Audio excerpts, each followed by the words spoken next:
miracle worker, promise keeper, light in the darkness. My God, that is who you are.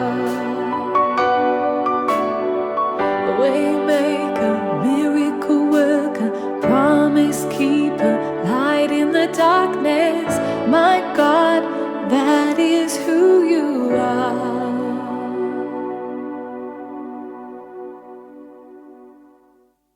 You go see. Excellent. It's really nice to see you all. I've not been here for a long time. We're going to do quite a few things together on our tables, and I'm just going to sort of just drop hopefully some pearls of wisdom as we go. But it was great that we've mentioned our banners. This is only the second outing of our banners, our brand new banners, and I think I needed them for my own well-being, because 267's in a bit of a. It was our 15th birthday this month, and we were in a bit of a season. So someone texted me something this morning where they said, honour the space between the what was and the not yet. And that whole sort of thing that I think was a season that's gone and there's a season that's coming, but 267 is finding itself in that gap. And I know if you've ever been in that gap, it is the most uncomfortable place in the world. And I realised I'm impatiently learning patience, I think is the phrase. So I got those banners done because we had an event, but I wanted to look at them and say, look what God has done in the 15 years gone by.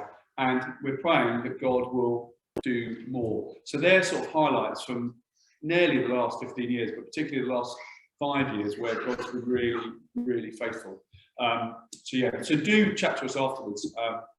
Because I'm hoping that, hope's our theme today, I'm hoping that 267's not done yet, but it is definitely a season we'd love your prayers, because we're in that gap, and that gap is very uncomfortable. Now, can we read first? Is that all right? I might get you to do the reading twice. Is that all right?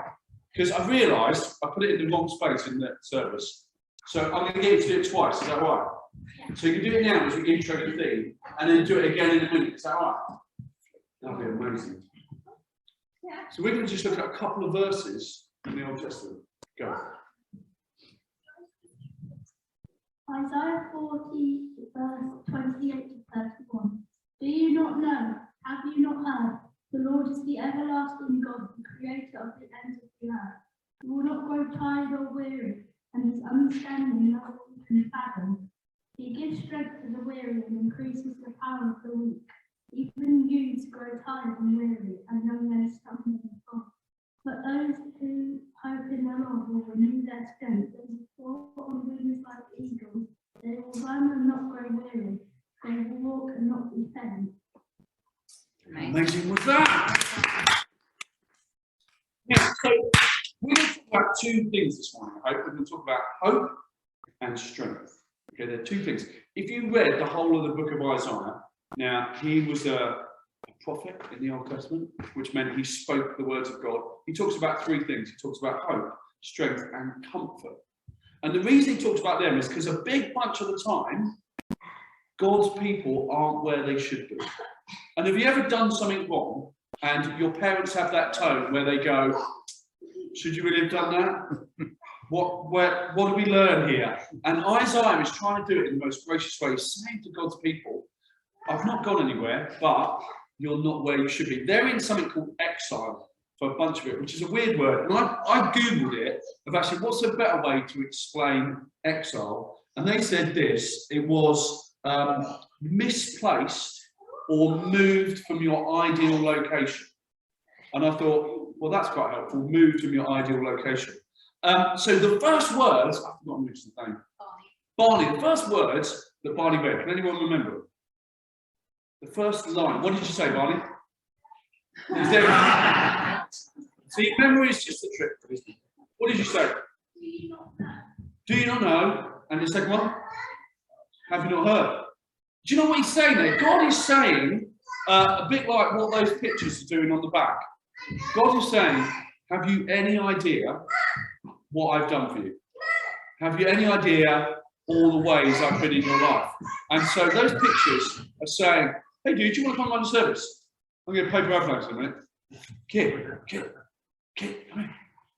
Dude, come here. You look after that for me. That is an eagle paper airplane. We're going to need it later. You look after it. Can I spend that and then I'll use it in a minute? Go to your mum and then we'll come back. Good work. Wouldn't be like you as well. So the idea he's saying to these people that are not where they should be, that have forgotten God, that can't see God, that think God's left them, and he's saying, have you not heard? Do you not know? And so my first thing I'd love you to do, you've got paper and pens on your table. I would love you to write something. What do you, well, let's not go 100%. It's quite hard to go 100%. What do you know about God?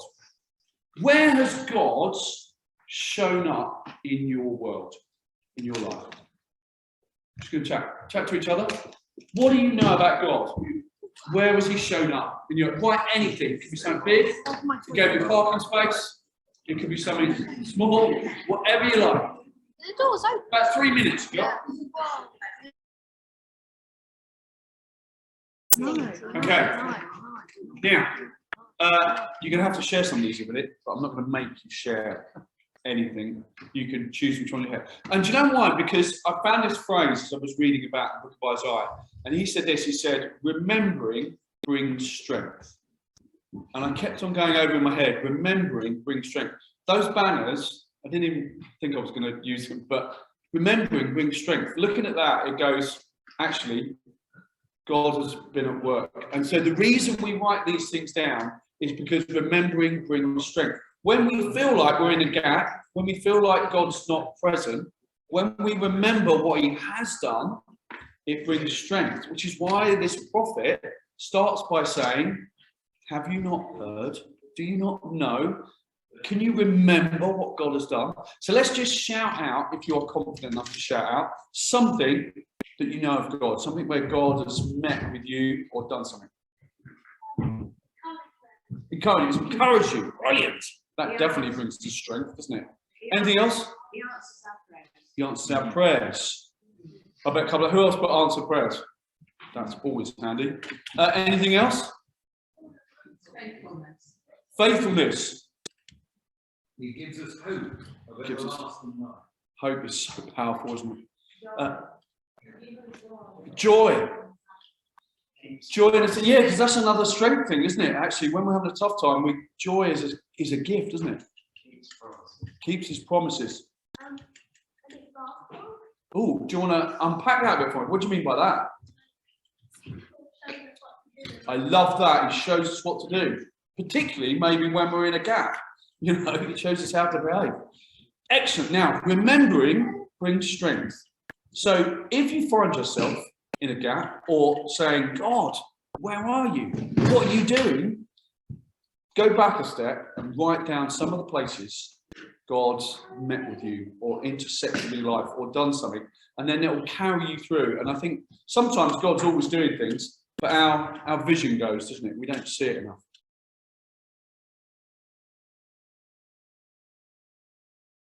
Who thinks they're strong, would like to partake? Right, stay there. Don't move. I'm going to come to you. Thomas, stay there. Now, I'm going to come to you as well. What I'm going to do is I'm going to give you a box, okay? And you've got to hold it on a flat palm in front of you like that, okay? But it can't drop. If it drops, you're out, okay? So it will be a weight. Each 7 boxes have got a different weight in them, okay? Because you guys put your hands up first thinking you were strong, but actually, strength isn't about how strong you are, it's about what you're carrying.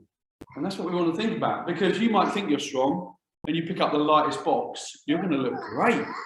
But if you think you're average strength and you pick up the heaviest box, so let's go. Thomas, what number do you want? 5. 3. Wow. Right, stand up, palm flat. Oh no. Yeah. Right, don't let it drop. Okay. That's easy. What number? 4. 4, hands stand up, arm palm, don't let it drop. That's it. Anybody else?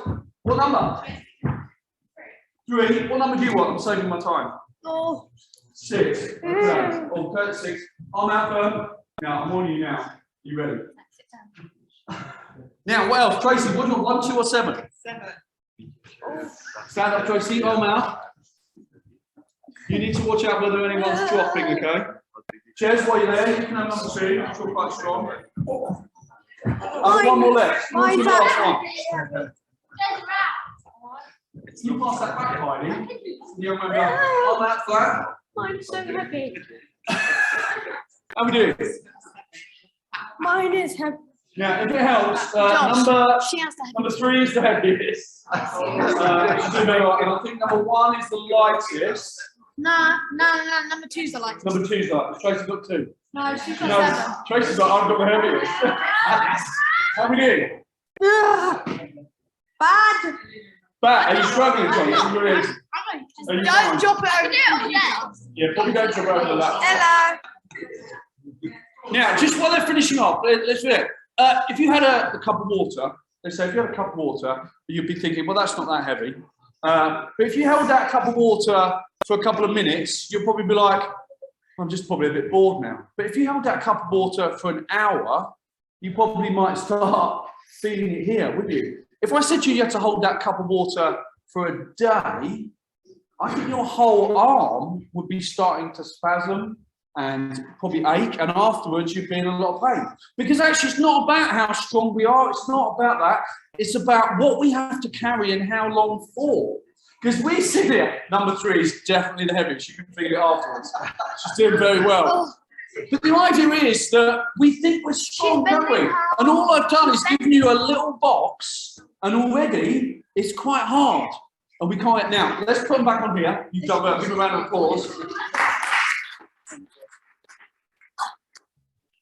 Which one was the second heaviest? The second heaviest was yours. Oh, Okay. That makes sense. Mine was the second heaviest. You were actually holding your There we arm, go. so well done. She wasn't. So, and the reason the passage says even young men grow weary, do you notice that? It's not a sexist thing. What it's saying is, because I know lots of women who are very strong, what it's saying is in our minds, the strongest people, we think they've got it sorted, they'll be fine, they can carry box 3 for weeks and it won't batter them. What Isaiah is saying is that everyone, even the people you think are the strongest, will get weary. So what he says then is you need a different sort of strength. And how great is this described? It's described in 2 ways. The giver of the strength and what the strength is like. So the giver of the strength, God, is described like this, everlasting. What a great word. How I'd love my coffee pot to be everlasting, to never run out. How great, how we would love our bank accounts to be everlasting, to never be empty. God is described as everlasting. He's described as creator. The reason they use the word creator, because they want to say, have you not known, have you not heard, the God who created, the God that's been there since the beginning, who has known your journey. He will not grow tired. God could lift box 3, which we know is really heavy, don't we? God could lift box 3 on his little finger for a millennia because he doesn't get tired. There's another psalm which said God does not slumber. He doesn't have a time off. He doesn't nap. He is not weary. And then that's the giver. That's who God is. And then the strength is described as this. It's described as vast. Vast. You know that word, huge, wide, ongoing. He increases our power. That's how the strength is described. It's not just going to make us feel better than we were. It increases our strength. Because that is what we're talking about. That he's not idle. He's not stopped working. This is written, remember, to a bunch of people who are in exile. They think that God has left them when actually they've left God. They think God is distant. They think God is the opposite, that he's not everlasting, that he might have been the creator once, isn't anymore, that he's definitely grown tired, he's definitely grown weary, and he can't give them anything. And Isaiah is coming to them to say, you need to see God differently. We're going to sing again. The great linked song to our theme is Strength Will Rise. So we've made that work.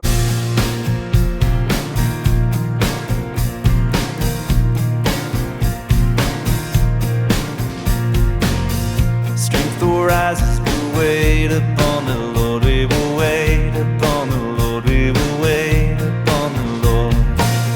Strength will rise as we wait upon the Lord. We will wait upon the Lord. We will wait upon the Lord. Our God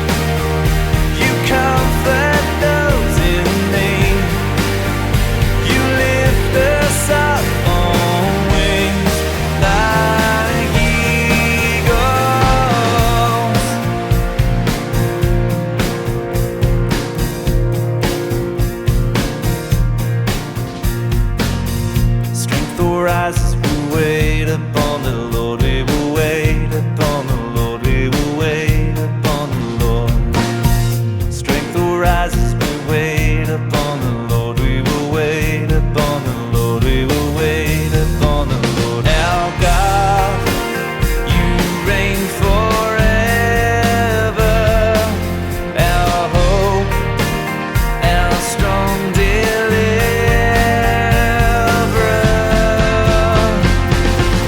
You are the everlasting God, the everlasting God. You do not fade, you won't grow weary. You're the defender of the weak. You comfort those in need. You lift us up on wings like eagles. You are the everlasting God, the everlasting God. You do not fade, you won't grow weary. You're the defender of the weak. You comfort those in need. You lift us up on wings like eagles.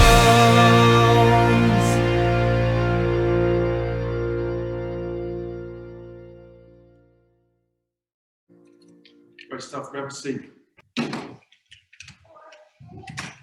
it's interesting, the second bit of the passage says, even yous grow tired and even you stumble. So he's trying to say, everyone's going to struggle. And so the second bit I want to talk about was this idea of hope. Because hope is one that I just love the word. On my wall is a flyer at the moment someone sent me called Defiant Hope, which means that I'm never going to fight for hope. And it's not a hope. Sometimes we use the word hope. I hope it will be sunny for our barbecue on Saturday. I hope I get a giraffe for Christmas. You know, we have this sort of idea of hope that's a bit greeting cardy. But this hope we're talking about is very different. Is that we hope that God is going to come into our lives and give us a strength that is going to enable us to walk. And this is a different sort of strength. It's not like a superhero strength where, you know, we're suddenly going to have this logo on our chest and we're going to fly and everything's going to look great and we're going to be amazing. But it's actually a strength to be able to keep doing what God has called us to do. Now, to give an example, can I borrow you again? I've forgotten your name. Bonnie. Can I borrow you again? And your famous box number 3, come stand here with us. So you've had training, hold your hand out again. So, how you doing? Okay. This is the illustration of the hand of God. That sometimes God, to give us strength, will do this so that she can be stronger. What often happens, put your hand back out for me, is that God will do this. And the idea is that when you drop, God's strength will carry you. Because the strength that we're talking about that God has is strength so that we can keep going. It's strength to be able to carry what he's given us, to do what he's called us to do. And actually, between us, we could probably be here a while, couldn't we? I mean, we'd need snacks brought to us. But there is a sense that we could be here a while, couldn't we? We could do this, and then I could probably do that. And I could carry that weight with them. Well, I'll give another round of applause. Very good. So that is what God talks about when he says our hope is in God, in his strength. That is what we are praying he will do for us. Because I read these things, it said it's strength not to be a superhero and look strong, because that's not what it's about. It's strength to work, strength to wrestle, strength to resist when there is battles, strength to bear and carry what he's called us to do. There's an old film called Rocky, which, because some of you are a similar age to me, will know that film. Well, there's been about 27 Rocky films, isn't there? Where you just seem to keep on going. But he says it's not about how hard you hit, it's about how hard you get hit and can get back up. That's what, and I know it's just a film, but it made me think, actually, we know we're going to get hit in life, but actually God's hope, hey dude, thanks. That was actually for you. But thanks. He gives us the strength to get back up. And then I found another quote linked to it, which said this: you drown not by falling in the river, but by staying submerged in it. And I had to read that a couple of times because it was like, oh my word, you don't drown. It's not the falling in the river that drowns you, it's the not getting out. And actually, this hope that we have is the similar thing he's talking about. Actually, if we stay where we are, if we don't access what God is offering, it can feel like we're drowning. We're just getting way down and way down and way down. So what God is saying is, if you hope in me, it'd be like I lift you out of the river. Because if you stay where you are, you're just going to carry on being weary, carry on being tired, and carry on stumbling. Because that last bit of the verse is so powerful, isn't it? Because if you hope in the Lord, you will soar on wings like eagles. So I want to say, I'm going to play a song in a minute, and I want to give you something because I'm a man of deep generosity. But I want to give you a wristband because I think, again, like the banners, sometimes remembering is strength. We need a reminder. We got these made. They've got Isaiah 40:31 in there, and they've got hope written on the other side. And I'm going to play a song. I want you to come up and I want you to take a band, but use this as a sort of time of reflection and say, God, I want to take your hope. I want to hope in you and have your strength. And then this week, if you're allowed to wear wristbands, because I know some schools, hopefully workplaces won't stop you wearing it, but maybe. But some schools don't have, but maybe you could tie it on a bag. So when that time, when you're feeling weary, when you've stumbled, you're going to be like, no, I'm going to hope in the Lord because he will renew my strength and I will soar. Let me just pray. I'm just going to pray over our wristbands and then we're just going to finish with this. It's just, on one level, it's just a wristband. On the other hand, that verse tells us that God is present now. God is going to be present in our week when we're weary and tired and stumbling. So I'm going to pray almost a supernatural that we'll remember God, and that will be strength for us. So let me pray that for us, and then I'll hand over to you. Dear God, thank you that that is a promise that you spoke through the prophet Isaiah, that those that hope in the Lord, those that trust you, will renew their strength, and they will rise, they will soar as though on the wings of an eagle.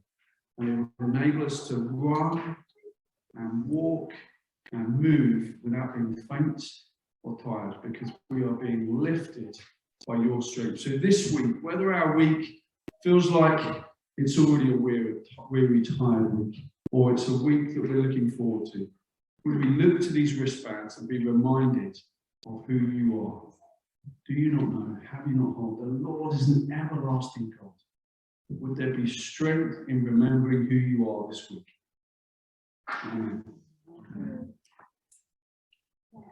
Amen. Yeah, thanks, Mike. That's a brilliant message that you brought to us this morning. We're going to close singing a song that's a favourite of lots of us, which is "In Christ Alone, My Hope is Found." So that's more cheer. It's good. Yeah, to remind us again of this hope that we have in God.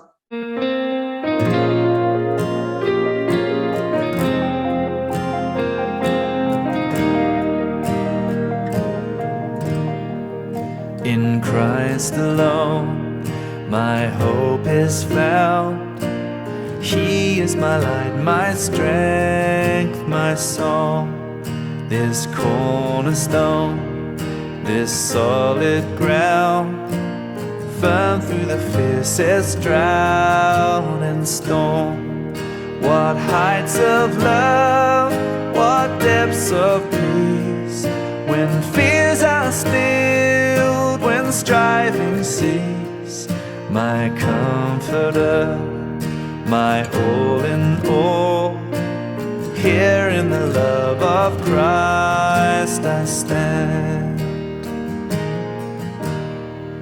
In Christ alone, who took on flesh, fullness of God in helpless babe. This gift of love and righteousness, scorned by the ones he came to save, till on that cross, as Jesus died,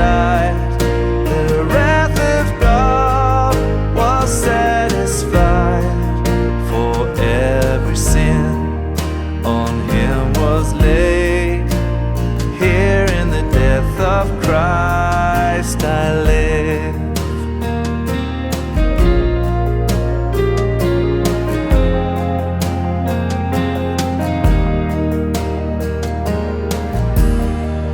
There in the ground his body lay, light of the world by darkness slain, then bursting forth in glorious day, up from the grave he rose again. And as he stands in victory, sin's curse hath lost its grip on me. For I am his, and he is mine, brought with the precious blood of Christ.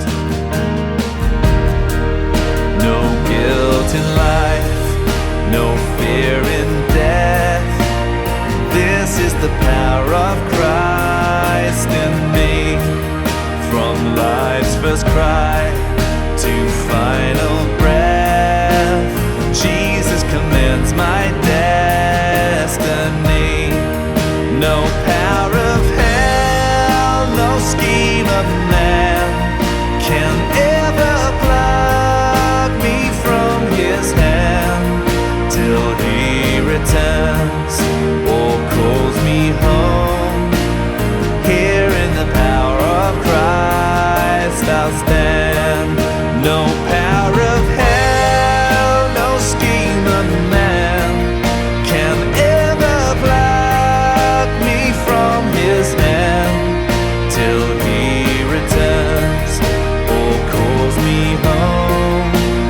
Here in the power of Christ I'll stand.